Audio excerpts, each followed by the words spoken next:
Good afternoon, and welcome to episode 6 of Malcolm's show, Stream of Consciousness. So, today I want to talk about something interesting. I definitely intended to do E3 and didn't mess that up. Okay, so what I want to talk about today is something I find really interesting, and it's what I'm going to call living algorithms synchronizing with digital algorithms, or a biological algorithm synchronizing with a digital algorithm. So, to give the correct backstory to it, what I'm wanting to summarize is the simplest way to put it is probably how, for instance, everybody is becoming increasingly aware of how algorithms are able to produce or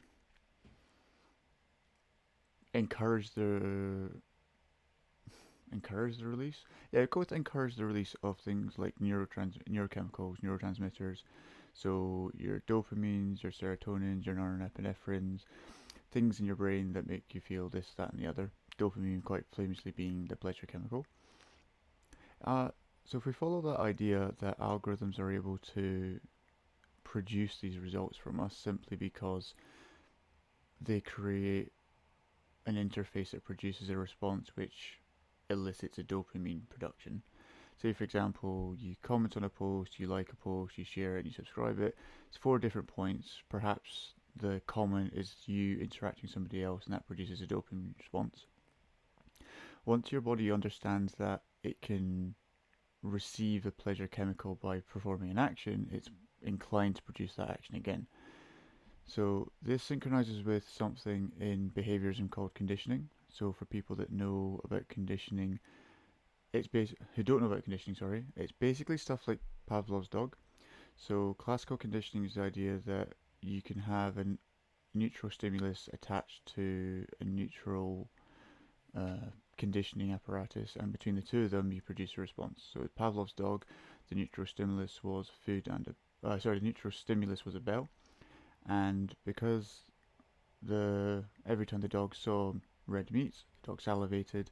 Pavlov eventually associated the sound of a bell or musical triangle, depending on which literature you're reading, and the bell eventually, the noise eventually would produce salivation in the dogs without the association of food nearby, and the dog would just salivate anytime food was near. So if we continue this idea that let's say for instance this channel becomes incredibly successful, and every time I get a new subscriber, I start salivating as an idea. There might be other responses to it. Maybe I'll blink. Maybe I'll inhale air quicker. Pick a bodily function. The point I'm making is that over time, our bodies will be conditioned due to the release of neurotransmitters, neurochemicals from digital sources. So our biological algorithms, the inherent devices that remind us when to go to get something to drink,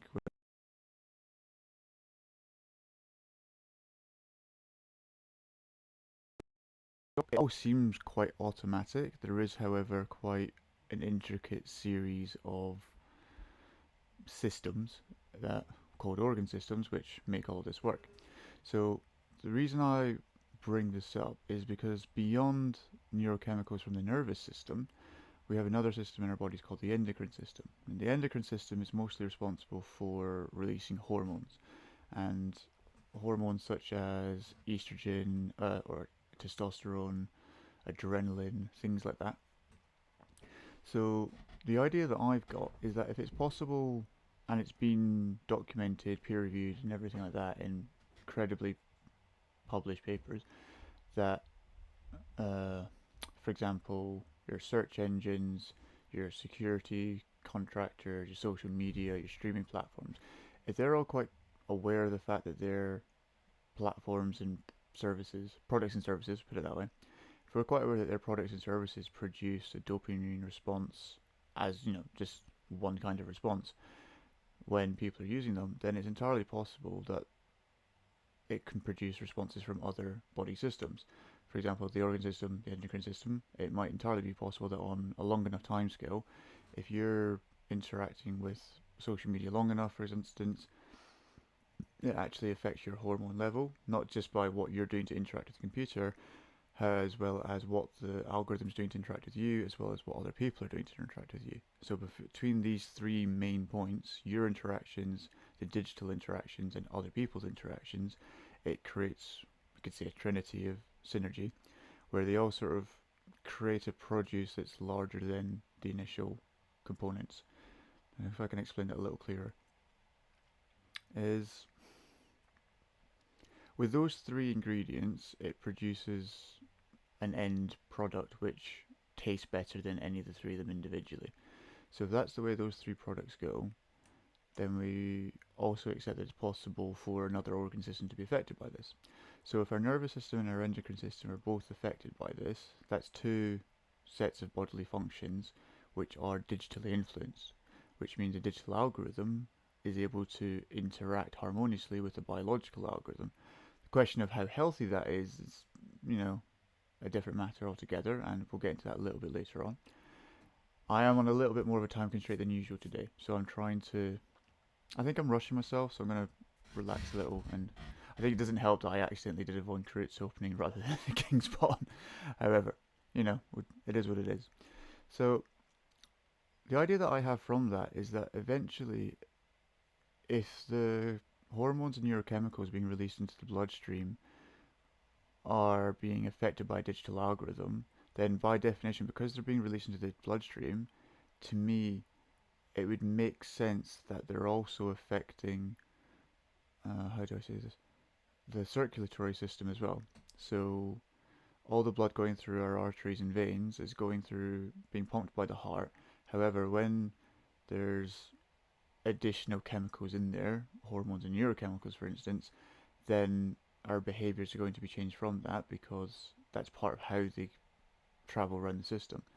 So if we consider that our circulatory system is being affected by hormones and neurochemicals which are from digital sources, then we could argue that our respiratory system, which provides the oxygen in our circulatory system, every time you breathe in, that's bringing in oxygen and expelling carbon dioxide. Well, those are technically chemical substances within our bloodstream as well, which means to some extent it's possible that your rhythm of breathing, as well as, well, say for instance something makes you laugh.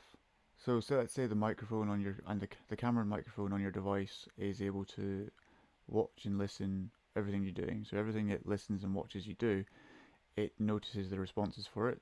So it might audibly hear you laugh at a specific stimulus, no matter what the source is. However, once it notices the pattern that you're laughing every time that stimulus comes up, then it's going to start producing data relevant to that.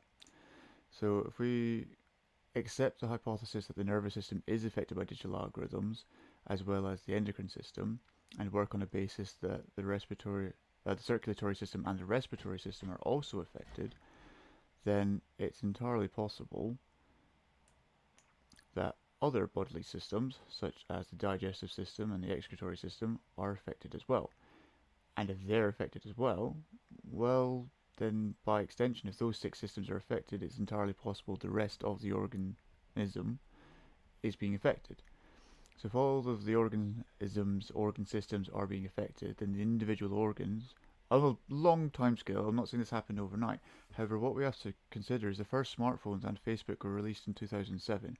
The current year is 2023. That is, whilst I don't have the exact dates of the smartphone and Facebook release, so the first instances, and besides, social media existed before Facebook, we have to remember this. We consider Facebook to be the advent of mass social media, as it were. That's at least 16 years. Plus all the time before that with MySpace and Friendster and Bebo and whichever other services were around that I haven't heard of or don't remember. Because they were actually quite big deals at the time. People don't, the younger generations might not realize that MySpace was actually kind of a big deal at the time. It was where a lot of people got their start. For example, somebody like Ed Sheeran actually got his start, a big part of his start from MySpace. It's just, that's what it was back then. So if we allow ourselves to think that the entire organ organism's organ systems are being affected by digital algorithms, then the entire organ system's part components will all be eventually affected on a long enough timescale. So if you've been online and using algorithm-based services for more than, shall we say, 16 years, then eventually after those 16 years, especially for people who've been doing it longer, like 18 years, 20 years is probably quite realistic as well, then that's 20 years for your body to adapt to the stimulus. So once we consider that the stimulus has been conditioning the body with or without our awareness, then what we can extrapolate from that is as the organisms move in a population and build up their communities, it kind of ties in with the idea of what natural flow is. And I'm sure most people have seen natural flow. I've described it in previous episodes where it's things like people brushing their hair back, or sometimes blinking multiple times, or like a very slow, deliberate scratch is the one I see frequently, is this sort of thing, where it's like if you were having an itch, it's like it's a very precise, deliberate way to scratch that itch. And you know, everybody's mannerisms are different. I get that. However, there's a precise mannerism, and there's behaving, you know, with a deliberate intent of, are you paying attention to what I'm doing? Because if natural flow exists, then we could also infer that natural ebb exists, and ebb and flow work in a sort of harmony. So, to continue from that, if an organ systems are all synchronized, then the organism eventually becomes synchronized. If the organ system and the organisms are all synchronized, then eventually the population would eventually start to synchronize. In the same way that you could argue people that work together for a long enough period of time develop a natural harmony because they know each other's rhythms and just they understand each other better. Oh, this is an awful game of chess. However, I'm very much grateful for the low setting being forgiving. Anyway, so what I think this connects to on a larger scale is if our biological algorithms synchronize with digital algorithms, then it's entirely possible that we synchronize into, I mean, what could effectively be described as singularity, or it might even be describable as simulation theory, or quote unquote the matrix. So if you think about what simulation theory is, it is in effect a form of what the matrix was. And of course you have to remember there's the theory that every time you take the red pill and wake up from one matrix, you're just waking up into the new matrix. So that, for instance, there's the theory that when Neo woke up from the original matrix, he wasn't actually entering the real world, he was just entering the ideal scenario, and the machines knew him so well that they designed a world where he was the chosen one who didn't realize how powerful he was and saved the world, got the girl, this, that, and the other. It might have just been that that was the fantasy he wanted more than anything, and the machines were able to create that for him. And that's something that I think we have to consider is a possibility on a long enough timeline with all the technologies we've developed, whether they be algorithm based, artificial intelligence based, things like that.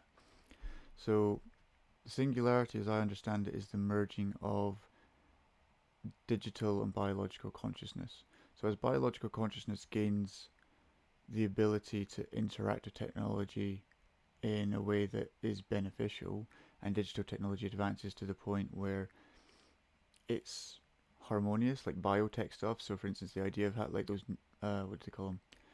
Neural implants, the Neuralink stuff, where you could have like a chip in your brain which increases your intellectual bandwidth, which means you'd understand and process information much, much faster.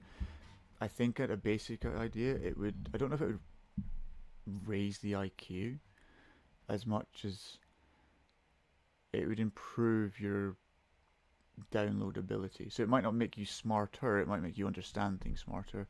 And if nothing else, it would make you, well, it would give you additional abilities, put it that way. Anyway, point I'm making is that if a biological, I kind of want to focus on the chess just for a minute because this game's awful and it's kind of distracting me.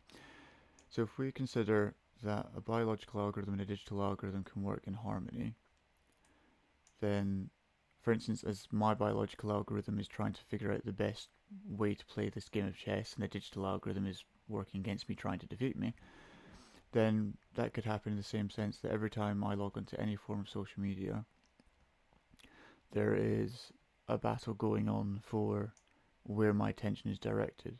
So, on one hand, my biological algorithm would want to direct my attention to my responsibilities and being aware, for instance, I have to leave in about 40 minutes, maybe 35 minutes, because I have a jiu-jitsu class I want to attend, and after that I've got work. So my biological algorithm that combined with my thought patterns have worked together and produced a plan, as it were.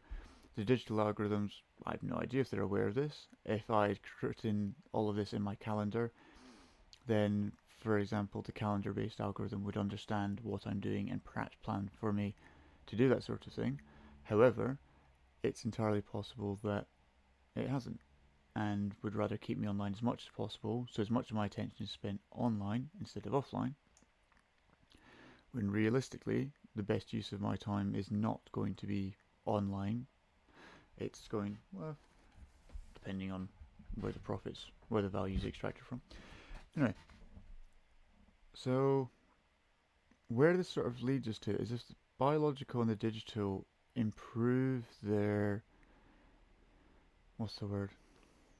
Communication skills, I think is actually a reasonable way to put it, because the better we're able to communicate with the digital algorithms, the better we understand how digital algorithms work, what they intend to do.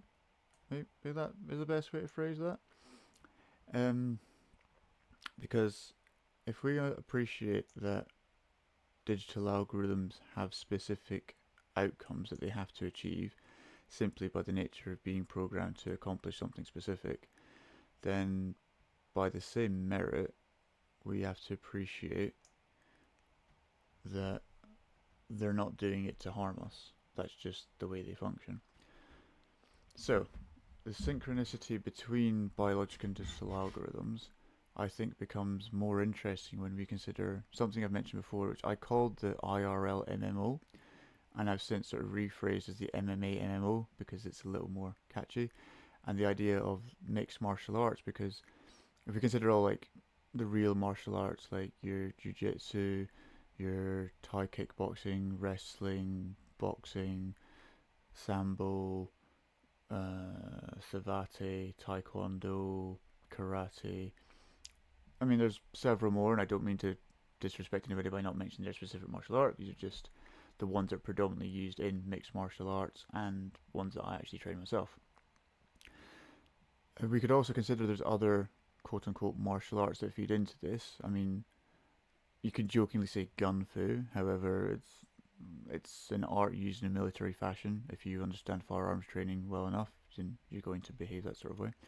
In the same sense of, you could argue what's called sexpionage, or what I call in a digital sense is sexploitation, where, say for example, somebody who knows you're sexually attracted to them exploits your sexual attraction to them to just make you do things. It might be a colleague, it might be a friend, it might be, I mean, the specifics of who the person is not the point. The point is, it's entirely possible that people use their sexuality with deliberate intent to manipulate the person they understand is sexually attracted to them. You could argue that functions in the sense of a martial art because it might be more of an art than a science at first. However, as you practice it, you understand which techniques are efficient, which ones aren't, which techniques work with. So say, for example, in Thai boxing, because I've got quite long limbs, it's quite useful for me to use my jabbing arm to keep distance, teeping arm, things like that, because I've got that little bit more time against a shorter limbed opponent to respond to them if they decide to burst forward. And the same with Jitsu, if there's a body weight difference, that's quite an obvious advantage there. In the same sense of, let's say I was the person doing this exploitation or this espionage, whichever word is better suited for this, and I knew the person that was attracted to me was more specifically attracted to my eyes and my hair than they were to my muscles, and I knew somebody else was more attracted to my muscles than they were to my eyes and my hair. That kind of idea. In the same way that if you were a gun fu practitioner, you know that somebody who's faced down the barrel of a gun before is maybe not specifically scared of you, they're scared of what's in your hand. So instead of worrying about them being specifically scared of you, you understand that they're scared of the situation, and that artistic sense of interpretation makes a really big difference of how that works. So with all these various quote unquote martial arts as well as the real martial arts, then eventually we understand that as much as we can be in harmony with the digital algorithms, if we don't want to let the digital algorithms take advantage of us and we want to have a little more, I guess you could call it, autonomy in our lives, then the more and more we do that, the better we'll get at not being manipulated by algorithms. Because to a certain extent, algorithms do exist to manipulate humans.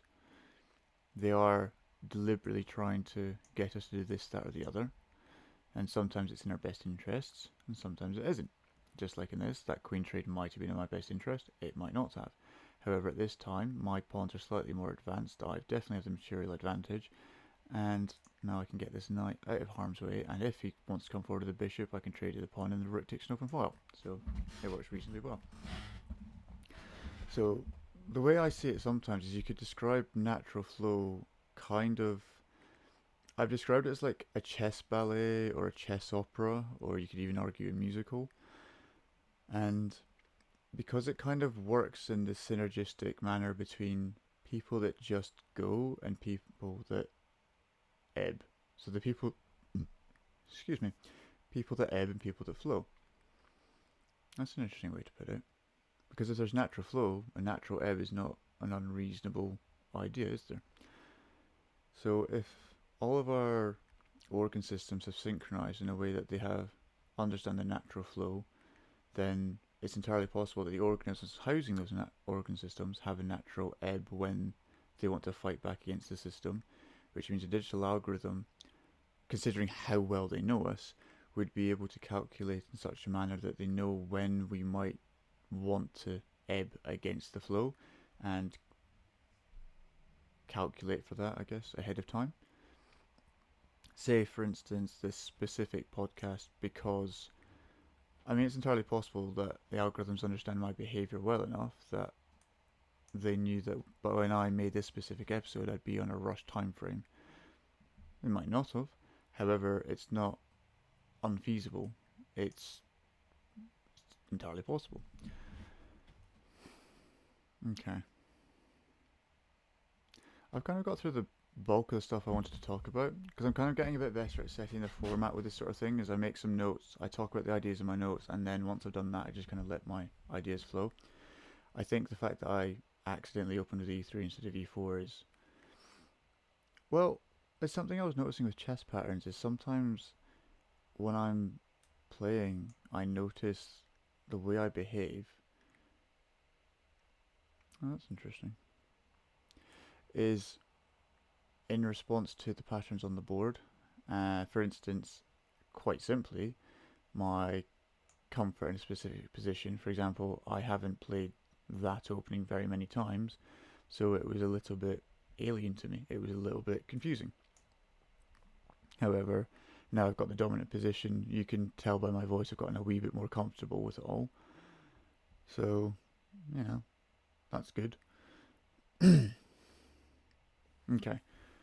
So on to the next point I was written down was eventually, so let's say for example humans flow so naturally with digital algorithms that there is a harmony between them. At what point do we concede the idea that perhaps algorithms are able to flow with humans so naturally that they control human movements? Because once they're controlling human movements, at what point does that become human trafficking rather than just movement? Because it's entirely possible that if organ systems synchronize and then organisms synchronize and then populations synchronize and then communities synchronize, if you go up and up and up the levels of organization, eventually the entire biosphere synchronizes in some way, shape or form. And you could argue that the natural order of things kind of does that anyway. Well, then at some point the algorithms are kind of in charge of how humans interact, because it will be beyond the influence of what we say vocally and physically through body language and spoken language, as well as our written language and everything. They'll start influencing more and more where we move and how we move and things like that. So, for in the same way that the more time I spend playing chess against this specific engine, the more I will learn to play chess in the style of this engine, which might be useful for me playing against other algorithm based chess, or other digital algorithm based chess opponents. However, when I'm playing people in real life, this patterns might not be as helpful. So, if we consider it's entirely possible that the entire human population will become trafficable, does that not infer that there's algorithms are part of a digital human trafficking system? So if there's a digital human trafficking system, we have to consider all the potentials of what human trafficking can be and can do. So this is where it gets kind of dark, and it's something I wasn't sure how to talk about, so we're just going to dive in and see what happens.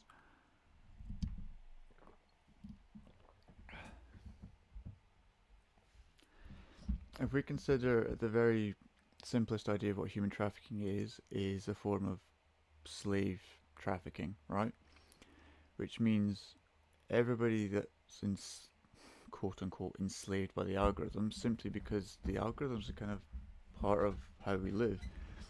It's not uncommon to see people kind of so hooked on social media that they don't look up from their phones, that they're often more interested in scrolling through their phones than they are in actually communicating with people.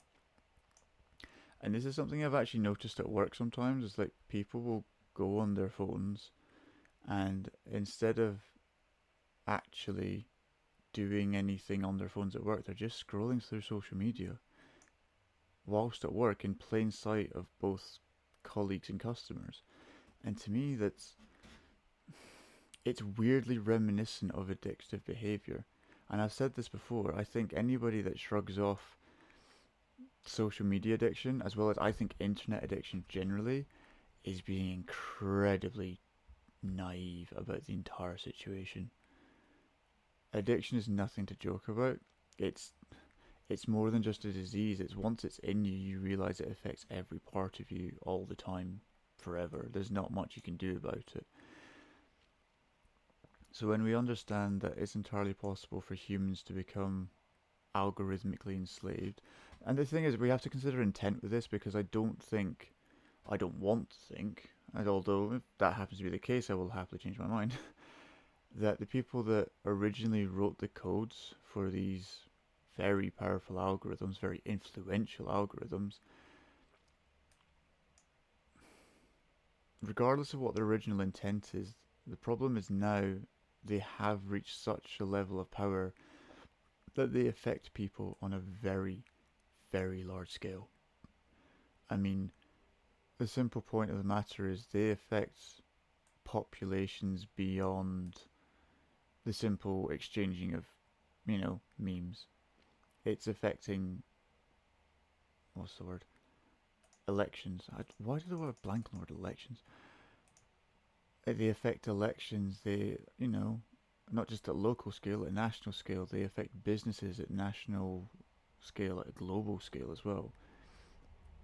I mean, think about it. Like, the United Nations, the World Health Organization have Twitter accounts, and they have other social media as well. And it's not just global entities like that. It's like your NASA's, I mean, defense contractors, banks, diplomatic envoys all have these social media accounts, whether it be via Meta services or Twitter or TikTok or Snapchat or all that stuff. It's like it's to here. Most of them are just not going to go away. They're just part and parcel of what adult life is, and I think ignoring the significance of them and how much they are how critical a role they play on the global scale, it's just naive.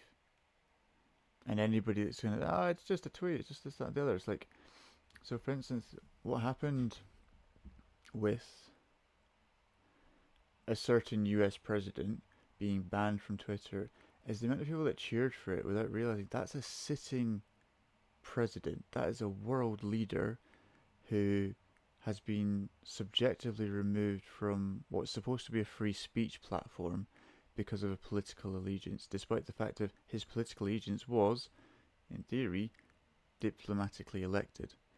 Now, the exact nature of the tweet, let's not get into that stuff right now. It's the principle of if one of the leaders of the quote unquote free world cannot utilize a free speech platform for free speech, then what hope do the rest of us have for using any of these platforms for free speech?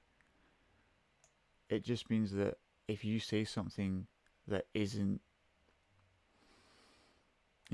deemed acceptable, you will be kicked off, which means everything you say, and I'm not just saying from the parameters of human decency, I'm saying this generally, if you have to specifically speak along certain parameters to be accepted, of certain political parameters to be to be if you have to be politically correct all the time, then eventually whatever is considered politically correct will become the quote unquote normal way of speaking, and then other political ideas will become wrong think, to go kind of Orwellian on this. And if other political opinions that don't match the leading ideology become wrong think, then how different are we from something like Orwellian 1984? Because back in the day, the idea of censoring people was, equivalent to book burning, and then it's. I don't want to get too bogged down into the politics of it. I'm trying to view this and describe this from a really neutral perspective. It's the idea of, in a world that's supposedly really big on human rights and free speech, being upset every time somebody says something that doesn't precisely align with your worldview, it just doesn't make sense to me. It just kind of seems like throwing a temper tantrum because you know that you're protected by somebody bigger than you. In the same way, like some kids will start, kicking and screaming and making a fuss because they know mummy or daddy will come along to bail them out, and it's not a mature way for a society to behave. It's not an appropriate way for a society that's supposedly at the forefront of technological advancements to behave. It's just, well, it's just not cricket. Put it that way. And it does kind of sadden me a little that people are really comfortable with removing other people's free speech because it upsets them or offends them, even when the actual alleged upset isn't really that big a deal. Of course, what's considered a big deal can be all perspective. Anyway, I'm getting slightly off the original topic here.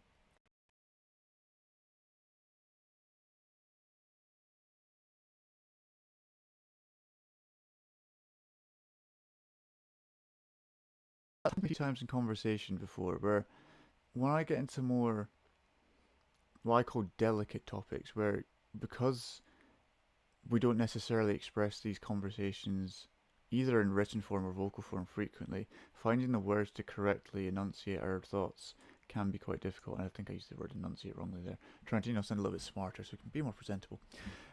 It's because they're rarely spoken about. It's harder to speak about them in a way that exactly says what you mean. However, it's kind of like a practice makes perfect scenario that if you don't make the effort to understand the topic a bit better by speaking about it, you're not going to learn about it. It doesn't matter what the topic is, you've got to practice it to get better at it. So, with any of these more what I call delicate topics, including stuff like the idea of unintentional human trafficking as a consequence of digital algorithms, well, if that is the case, then it becomes all the more imperative, all the more important that we really, really, really become more aware and raise our attention to detail when it comes to how these codes are written. Because if these codes are written in such a way that the inherent biases kind of, what's the word? If the inherent biases in there produce a response which favours a specific portion of the community, whichever portion of the community, because the idea of an egalitarian society is egalitarianism, then we have a bias in the system which favours a certain genetics than the others, which, oh god. Basically, it would mean that if you're born a specific way, and forgive me as I'm stating the obvious and just deriving it from a different context, it would basically mean that if you were born a certain way, you would have advantages which would be hard coded into a system which could only be corrected by people with professional access to the system, not electable access to the system.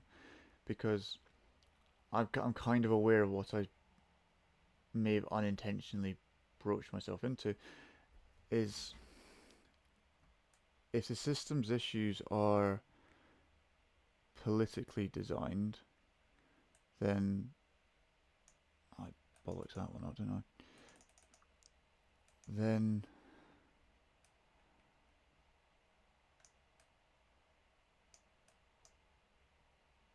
you can theoretically, in democratic society, replace members of the government with new ones by process of election. In a private company, the only way that happens, I mean, you could argue that the shareholders have power like that and the board might overthrow people. Ultimately, most of those, you know, employers and employees don't have to do anything. They can do whatever they want. Their code doesn't have to change, and the only way they're likely to change it is either for a profit margin or because there's such a severe public backlash, it affects their profit margin. Which means if it's profitable to favour one specific group over the other without naming any specifics, then of course they're going to receive preferential treatment from the algorithm because that's the most profitable way to use the algorithm, which does put us in a bit of a pickle, doesn't it? Because then if we understand that a specific subsection of humanity has preferential treatment from digital algorithms, then everybody's going to start behaving like that subsection. I've mentioned this slightly before in that wealthy people have wealthy habits, so habits worth copying are worth of habits of wealthy people are worth copying because let's say your family has generationally been wealthy for 10 generations. You've likely had access to better food, you've likely had access to better education, your homestead's probably been built with better materials, which sounds off, but if your bed's got like nicer sheets and your walls aren't filled with rubbish materials, and your windows are better insulated so you're warm in the winter and cool in the summer, then you're likely going to, over 10 generations, if all the family members experience those environmental conditions, they're likely going to end up being healthier for it. So we could argue then, what are the healthy habits we have with algorithms?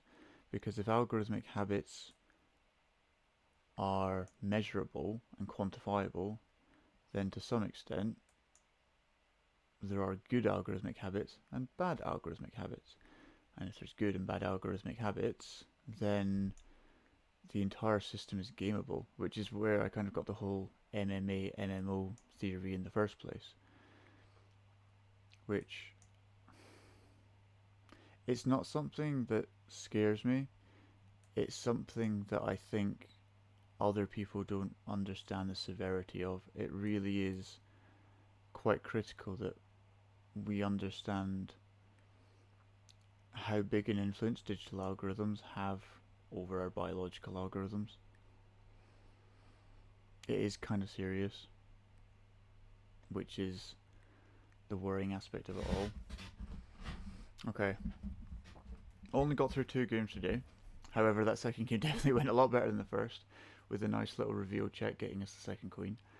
So, to summarise today's episode, because I didn't get as much chance to meander into my thoughts, I have a few extra notes here, which I might do a follow up to this as the next episode, and hopefully be a bit more coherent.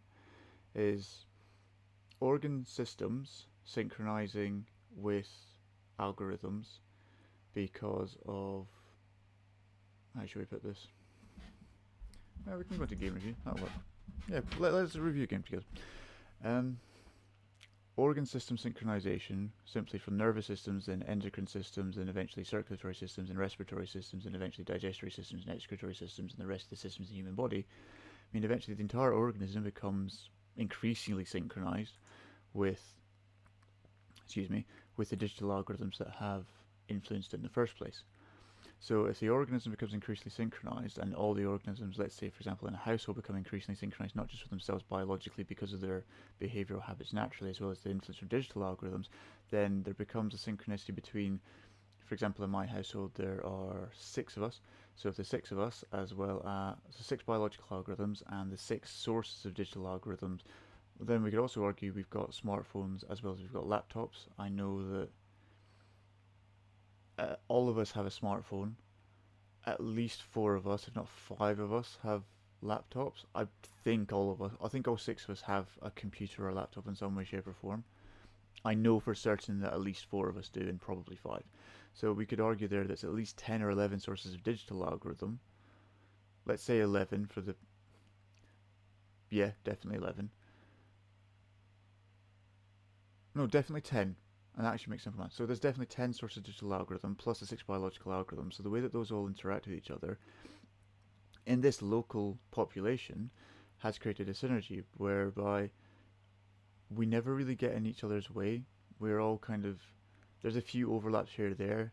We're very rarely ever squabbling over things like washing machines or sink usage or oven usage and stuff like that.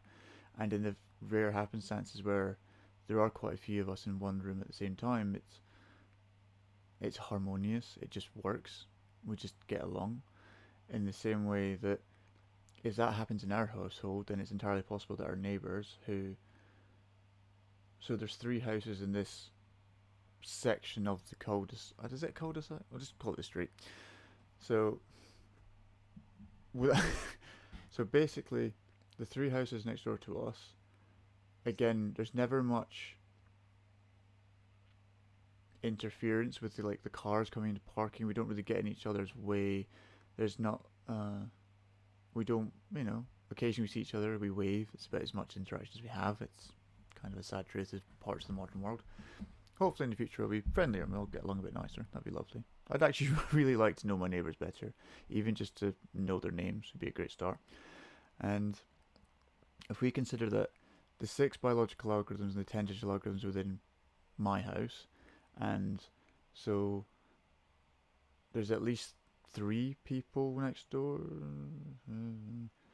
If we argue there's just another 10 people for a simple number, because let's not give away too much information. That's 10 plus our 6 makes 16. And then if we argue the likelihood of them all having a smartphone, if they have a likelihood of them all having a smartphone or a computer is they've got one of either rather than necessarily both, then we could argue there's at least the 10 devices in my house and the 10 devices across those 3 houses. Then if those are all synchronizing as well, then it's entirely possible that the organ systems in this house are synchronizing more directly with the organ systems in the neighboring houses. So then if we continue that on a bigger scale, then all the organ systems on the street eventually synchronize, and it would be more than just traffic moving. And I use the word traffic without the It's a tricky thing. Is once you think about what human trafficking is, the word traffic's connotations really like expand. Put it that way, and yeah, it becomes much more than just where we're driving our cars or where we're walking out the house or things like that. It would really get down to the point of bodily functions. Things like, I mean, let's just say for example, going to the bathroom and leave it at that. If you think, even then, you could even break that down further into ones and twos, you know, and then you could even say with female menstrual cycles and other bathroom activities like brushing your teeth and flossing. That's five bodily functions, right? Well, three bodily functions and two bodily actions that we might all synchronize with. And if we're all synchronizing at a local scale, then a global scale is entirely possible as well. And it's more a matter of time than it is of resources, because these technologies are becoming increasingly easily available. So what do we do? What do we do?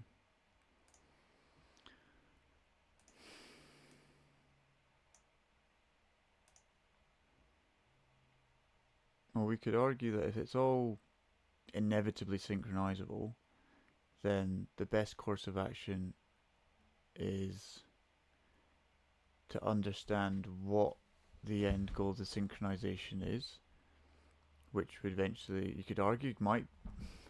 What if the end goal of the synchronization was the singularity, and that is the algorithm's goal, is to synchronize us all in a way that we live in a virtual reality indistinguishable from perceivable reality. Um, this is another note I made earlier. Is it's entirely possible that on a long enough time frame, there will be VR streaming platforms which are indistinguishable from perceivable reality. We might be in it already, and they're just so effective that we can actually disconnect ourselves from the idea of whatever the other layer is. There's also something called matching law, which came up recently, which I'm not going to go too far into because I want to understand it further before I talk about it. And it was to do with something about algorithmic conditioning. It was a better way to explain algorithmic conditioning. So if you find this stuff interesting, I would really look into behavioral conditioning because it's fascinating stuff. And even the simple idea of understanding how to operantly condition yourself, just in a simple way of replacing your bad habits with good habits, and understand how algorithms have created bad habits within you, then you can replace them with good habits. For instance, because recently I haven't had much time to play chess except when I'm doing these streams, I think you've all seen how bad my chess game has gotten. that the habits I'm picking up from playing only against a digital algorithm, because that way I don't have to worry about time and I can speak about this without worrying about being insensitive to the other player's needs, might create bad habits in me, because things that the computer does that I pick up on, well, might not be very sensible habits to have. So then the question becomes, if the habits we develop from the computer aren't healthy habits, will we be able to distinguish them? Because if we're unable to distinguish healthy habits from unhealthy habits, we won't know when we're doing unhealthy things. In the same way, like, let's say for instance I visit another country with a very, very different culture, and I accidentally, innocent mistake, do something that offends them, completely unintentionally. However, I might never know that I've offended or upset anybody. I might never know that I've insulted, offended, or upset anybody until I've been told that. And if I'm only being told that after the fact, it might be too late and the damage is done. And if that's the case, well then you could argue to the effect I should have done the research beforehand and understood the culture. I get that. However, I'm not trying to say that I'm not wrong there. I accept that I'm wrong. It's, if we don't understand how we're being algorithmically conditioned to behave badly, because everybody's being algorithmically conditioned, we might, as a species, not know what we're doing incorrectly. So, to take that onto a grander scale, if there are other species in the universe, let's say, for example, there already are Martians, just as a simple one. Let's say there's already Martians and they're actually so incredibly advanced and far ahead of us technologically and everything else that their tech to us is basically magic, which I think is the Arthur C. Clarke is sufficiently advanced technology is indistinguishable from magic. And they just live beneath the surface of Mars, and that's just the way that is. They're not fussed about surface dwellers. They'd much rather live in caves for whatever reason. Then it's entirely possible that when we visit Mars, which seems to be an eventuality, we might accidentally offend them without realizing. So then it becomes the idea of, well, maybe the Martian population would be. It's kind of like how parents look at kids because they know that the kids are often making innocent mistakes. They're not. It's don't attribute to malice what can be explained by stupidity kind of thing, which then kind of means we're relying on the mercy of another species. In this sense, we could argue that eventually synthetically or silicon based life is technically another species. Then we'd be relying on the mercy of one, the people that coded the algorithms in AI in the first place, and in a long enough timescale where AI becomes the bigger deal, we'd be relying on AI to be benevolent. So if we're relying on digital algorithms and artificial intelligence to be benevolent to us, we have to put so much faith in it, you could argue it'd be similar to putting your faith in a deity. I'm going down. So at what point do we consider that technology might actually be, I'm not trying to say anything blasphemous, don't get mad at me, godlike? What if technology is synonymous with God? What if the idea of, or what if we've been conditioned to behave as if technology is our God in the same way that some people almost behave as if money is their God? Because if we're behaving in a way where we accept money as a god and technology as a god, then already that's two conflicting ideologies alongside all the existing theocratic ideologies in the world. Which, I mean, let's be honest, guys, holy wars are still kind of a thing. There are a lot of people that will quite happily fight and die for what they believe in, which I really don't want that to happen. I don't think war is a great idea. It's bad for your health. Just simplest way to put it, war's quite bad for your health, and unless you're a defense contractor or you make a lot of medical supplies, you're not really going to benefit from a war. So then we have to consider if the people that design the algorithms want to deliberately induce a war because it gets people online more.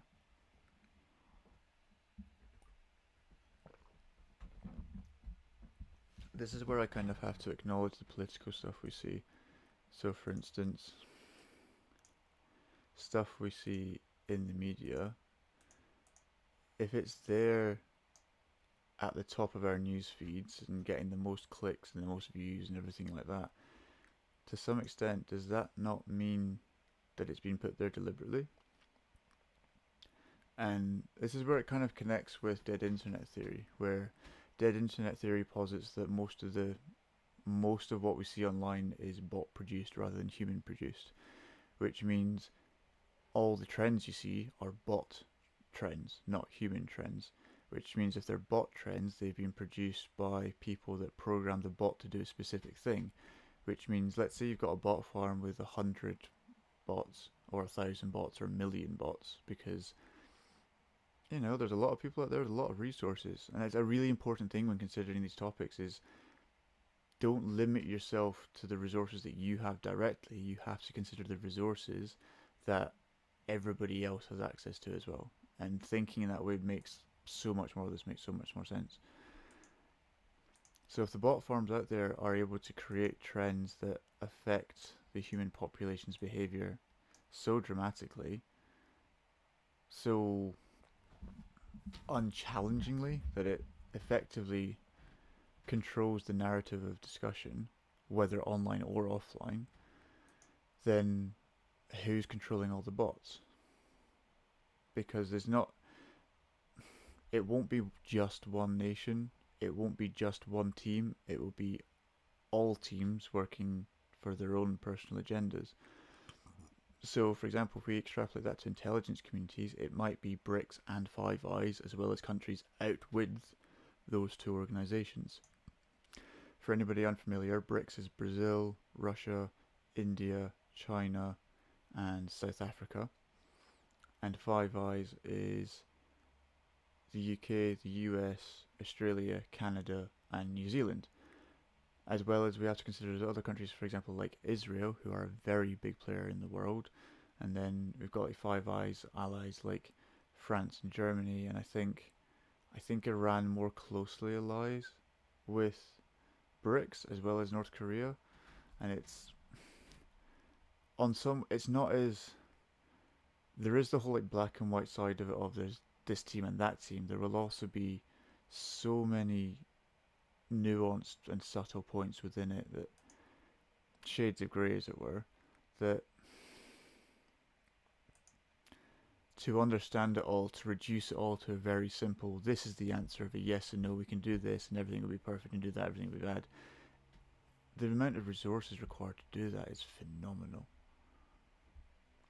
So the bot farms which are, muddying the water as it were, which means all the echo chambers we participate in, whether they're online or offline, we have to remember that a lot of the time people have offline echo chambers because they don't challenge their existing beliefs, effectively means that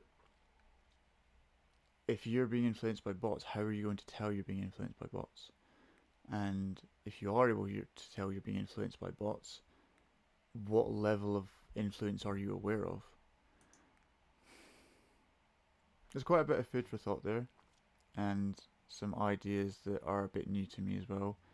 And one of the things I really enjoy about thinking out loud is putting my train of thought on tracks and adding new routes to the railway, as it were, and then hopefully it will all make more sense in the future.